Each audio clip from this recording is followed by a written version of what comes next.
ni Naxi. Entry, yes, Oo, sa yung TikTok. TikTok, Yes, oo. yes. In Parang fairness, malakas mga pinapad- fans.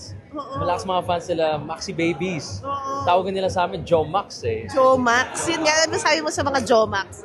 Wala lang, we're grateful, we're happy na natutuwa sila sa amin. So, yun. Thanks, Joe Max. Yeah, how's the camaraderie on set? It's already like, it's cool, it's chill.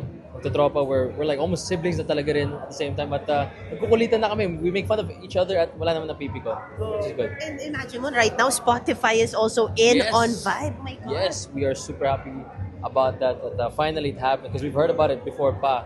Pero ngayon, finally it happened na. Oh my So, God, it yun. was even Yes. seeded by really PR. Yes, Grabe.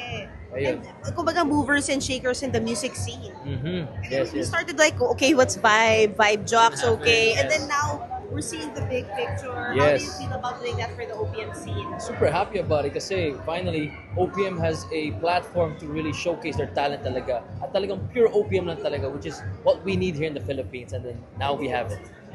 Thank you, Joao. Thank you so you.